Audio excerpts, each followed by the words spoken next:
These conditions are supportive for emerging markets like South Africa. However, while the cyclical factors mean global conditions are currently favorable, there are also more adverse structural developments which are likely to prove challenging.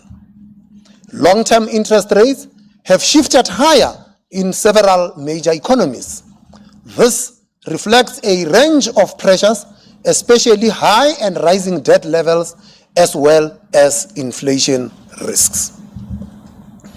Turning to South Africa, at our last meeting, we noted positive indicators for second quarter output. Last week's GDP release still surprised on the upside, with the highest quarterly growth rate in 2 years. We have therefore marked up our growth forecast for the year from 0.9% to 1.2%. This is despite a weaker export outlook given higher tariffs. Although the strong GDP report was welcome, we do not want to overstate the importance of one good quarter. We continue to see modest output gains over the next few years, helped by structural reforms. There are also some cyclical indicators, such as credit extension, which look positive. However, reaching a healthy growth rate will require much higher investment levels than we are achieving now. The risks to the growth forecast are assessed as balanced. Moving to prices, headline inflation has picked up in recent months, broadly as expected. The pressure is coming mainly from meat and vegetables, as well as fuel prices, which have been declining at a slower pace than they were before. Meanwhile, underlying inflation remains contained, with core inflation around 3%. Inflation expectations also moderated further in the latest survey, which shows South Africans are getting used to lower inflation. We anticipate that headline inflation will rise over the next few months, peaking at around 4%. Our forecast now incorporates higher electricity price inflation of nearly 8% rather than 6%, given the recent pricing correction by NERSA. This is a reminder of the serious dysfunction in administered prices, which undermines purchasing power and weakens growth. The solution to this crisis is not a higher level of inflation, but rather sector-specific reforms to improve efficiency. Our inflation projections also have upward adjustments to food and services prices, partly offset by a stronger exchange rate assumption. Overall, we expect headline inflation to average 3.4% this year and 3.6% next year, before reverting to 3% during 2027. We assess the risks to the inflation outlook as balanced. Against this backdrop, the MPC decided to keep the policy rate unchanged at 7%. 4 members preferred to keep rates on hold, while 2 favored a cut of 25 basis points. Since September last year, we have reduced rates by 125 basis points, and we want to see how this is affecting the economy, how expectations evolve, and how inflation risks are resolved. The forecast has rates easing gradually as inflation returns to the bottom end of the 3 to 6% target range. The MPC emphasizes that stabilizing inflation at 3% rather than 4.5% implies a lower, longer-term level for the policy rate. That said, the rate path from the quarterly projection model remains a broad policy guide. As usual, our decisions will be taken on a meeting-by-meeting basis, with careful attention to the outlook, data outcomes, and the balance of risks to the forecast. In our economic modeling, inflation expectations play an important role in shaping the transition to our 3% preference. Given uncertainty about the behavior of inflation expectations, for this meeting, we considered scenarios where expectations adjust more slowly than they do in our baseline.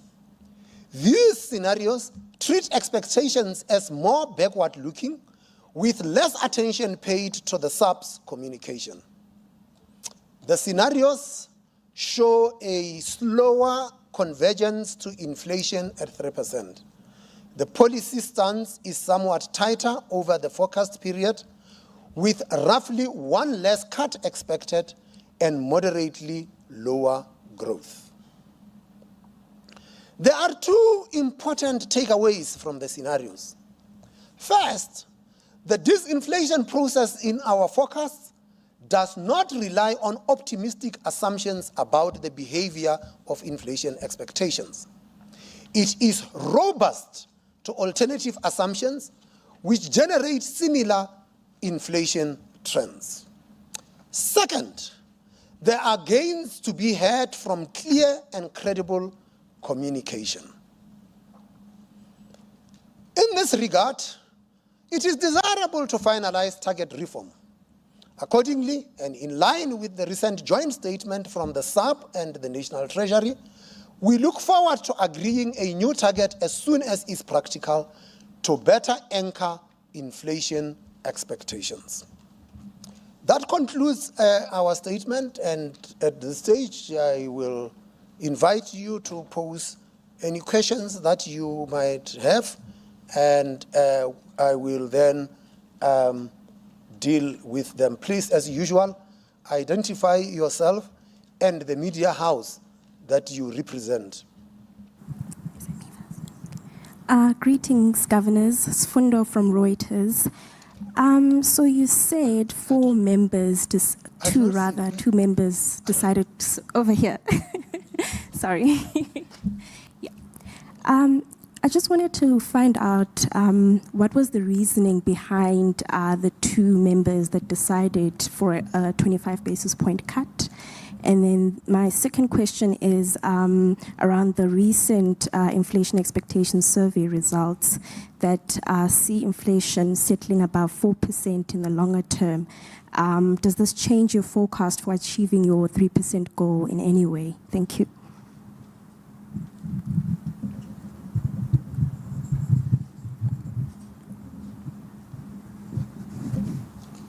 Is that the only question? Oh. Good afternoon, Governor, and the rest of the panel. Thank you so much. My first question is just to follow on Sfundo's on inflation expectations. You make a point that they were backward-looking and that they didn't pay attention to the SARB's communication on the 3% preferred target. And I just want to find out, given that, how much weight did you give to the inflation expectations in making today's decision? And my next question is on the administered prices. You have increased your forecast for inflation largely based on that. And I just wanted to find out how much of the administered prices actually affected your higher inflation forecasts. Thank you very much. And does that undermine your journey towards the 3% target? Thank you. Last one in this round. Everything thoroughly addressed. Okay. The reasoning of two members on why the rates should be cut is the same as the reasoning of the four members who felt that the rates must be kept the same. As you heard, we said we expressed preferences and we deliberate, and eventually the decision was that we keep the rates the same. If you look at what our assessment is, you would see that the assessment is about both a hold and an adjustment lower. And which is why we are then saying that it's important for us to take a pause and see what the effect of the 5 cuts that we have made so far have on the economy. BER inflation expectations are a welcome development.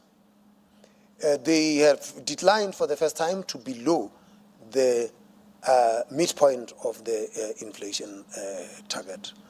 Too early to tell, but if that direction of travel continues, it would suggest that the price setters are seeing convergence towards the lower inflation target, and that is how we deal with that.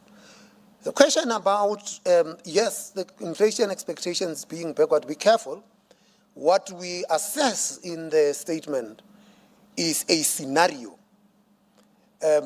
We say that let us suppose that the price setters are backward looking, in which case they do not take cognizance of the fact that the SARB is saying we have lowered the target, and because we had lowered, we are now focusing on the lower end of the inflation target, and thus expect that expectations will converge towards that, but they do not do it because they are backward looking. What would the implications of that be? And in that scenario, it would mean that you would have the rate path will have one less rate cut. What that means is what we had always been saying. High inflation begets high interest rates. If we are to have low inflation, if we are to have low interest rates, we must have low inflation.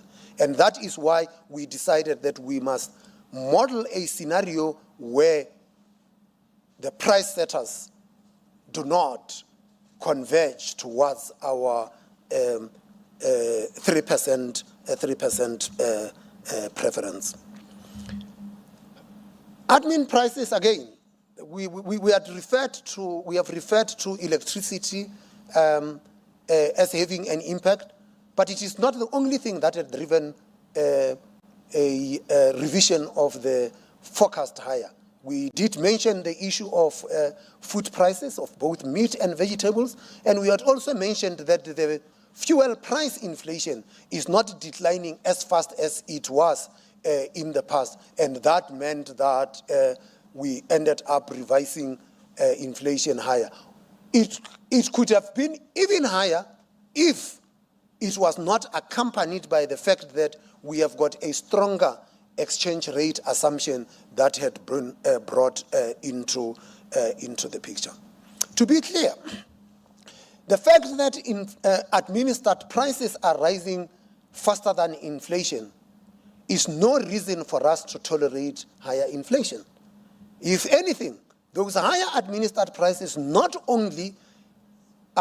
not only a problem for inflation, but they actually also have an impact on growth. So we are going to have to rein in administered prices, and reining in the administered prices would entail a process of engagement with the administered price setters. Those are the 4 questions I have. Any other hands? Anybody online?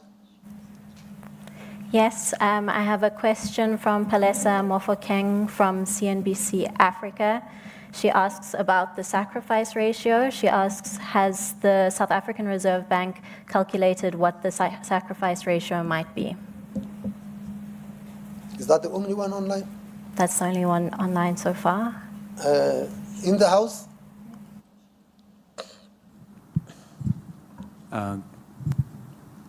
Governor, thanks very much for taking our questions. Alistair Ball from Bloomberg.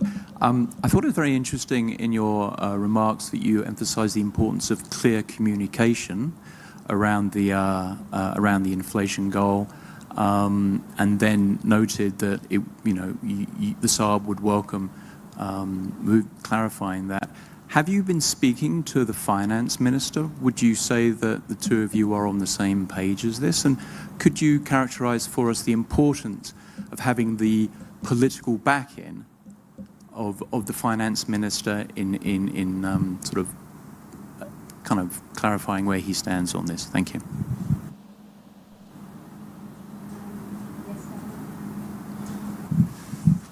Online?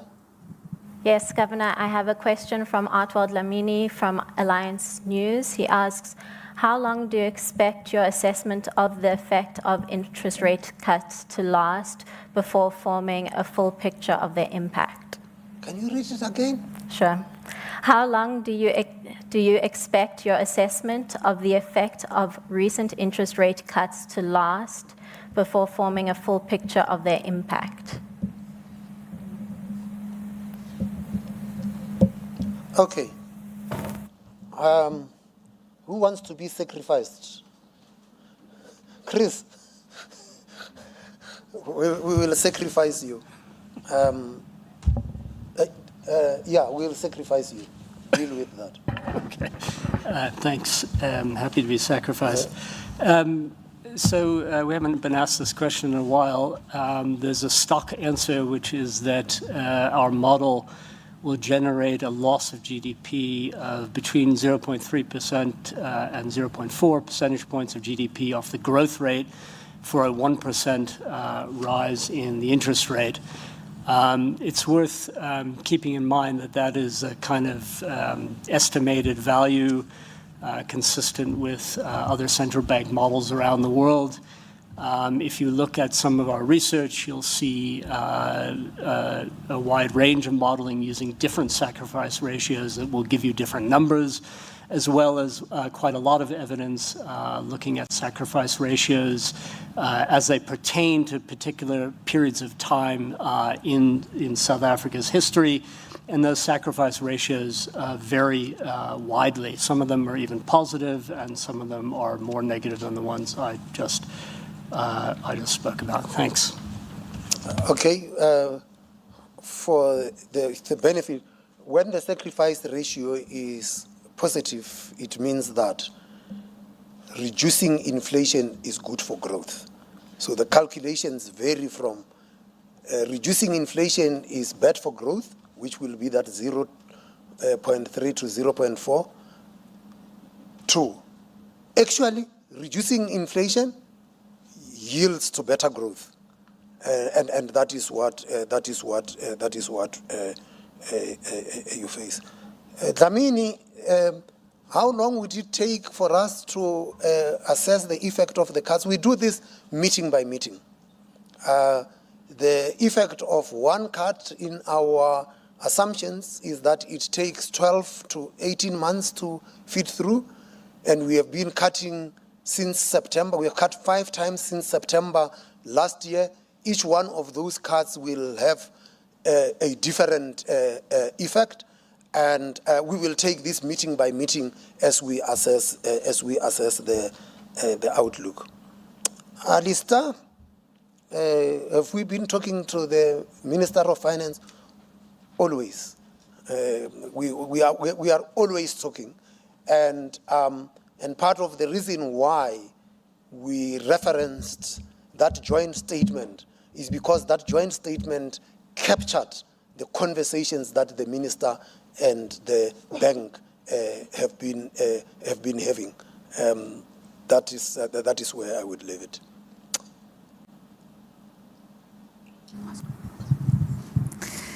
Hi, Governor and panel. Thanks for taking our questions. Jana Marks from Business Day.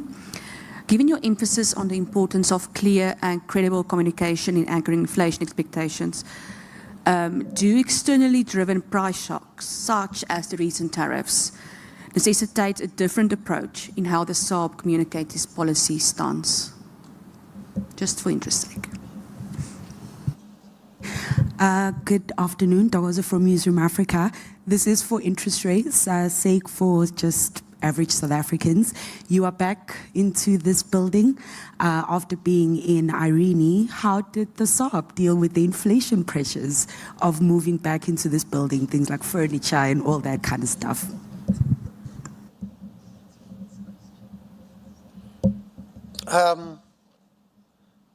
Inflation pressures of moving into the building.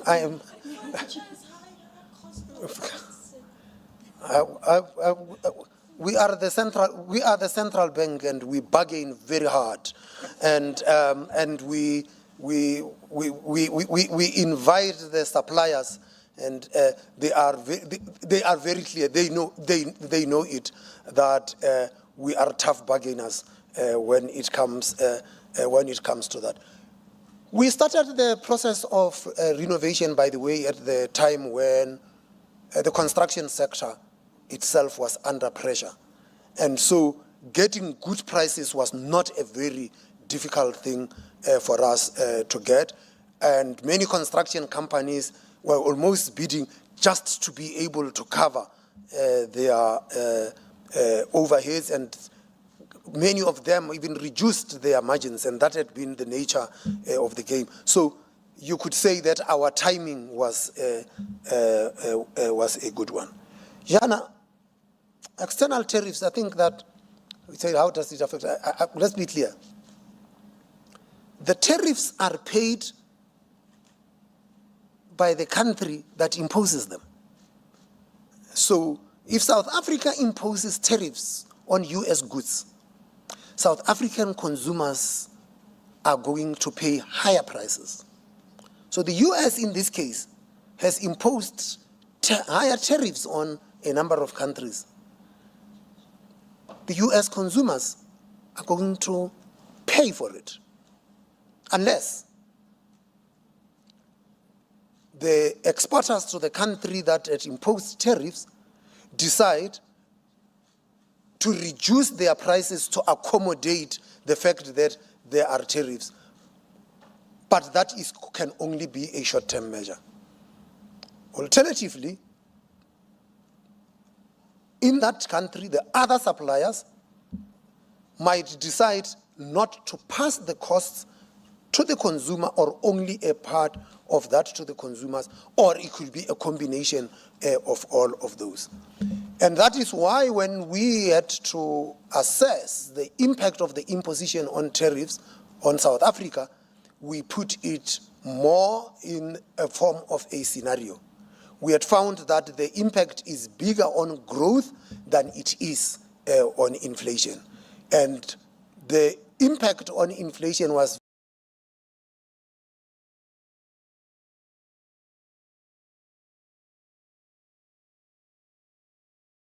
very much driven by an expectation of a weakening. One more, Governor, from Bloomberg. Governor, given how GFECRA profits have performed, has there been a conversation between yourselves and the National Treasury to tap in that reserves to help pay out some of our debts to make for a better risk profile? Thanks very much.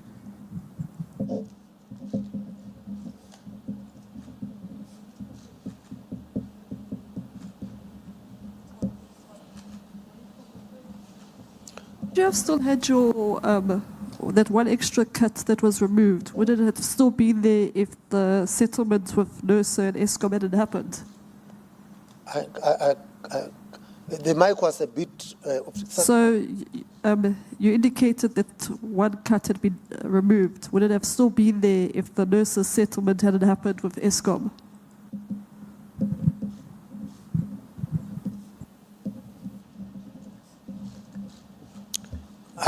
Monique, again, it was in the scenario. We said in the scenario, if the expectations are backward-looking and do not take account of the trajectory of the SAP and the communication from the SAP, there would be one less cut. We didn't say that there will be one less cut because of the NERSA adjustment. So I just thought that I should clarify that.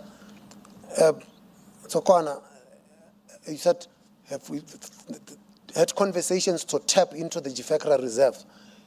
There is no GFECRA reserve, but DG Kasim here will walk you through GFECRA because he has been having those conversations with the Treasurer. Thank you, Governor. So, just a bit of background. It is not unusual for central banks to remit excess profits to government, because we are an independent central bank, but our balance sheet is part of the consolidated government balance sheet. What we did last year was we began to regularize GFECRA payments, because for several years we didn't do much. In so doing, to help the public, we've released a MOU on the website signed by the minister and the governor, and I encourage people to look at it, that explains the annual process that will underscore whether there is a distribution for GFECRA or not. So what it means is that there could be a very healthy distribution in one year, there could be nothing in the next year, there could be a year where the Treasury may have to replenish, given the law, replenish GFECRA, assuming that, for example, there's an exchange rate appreciation for a couple of years. So we are in the process now. The timing is that once the SARB has finalized its balance sheet, its consolidated audited balance sheet, if there is an excess GFECRA, we will then kind of discuss and present to the Treasury, given the parameters like what we think the buffer should be, what our risk tolerance should be, ensuring that we preserve the solvency of the SARB. So that process is in motion at the moment, and we are busy finalizing that with the Treasury. We don't have final numbers at the moment. Thank you. Thank you very much for your engagement, and once again, welcome to the SAP and our renovated building. Hope to see you soon here with your editors, that we could have a longer conversation. That concludes the business of today. Thank you.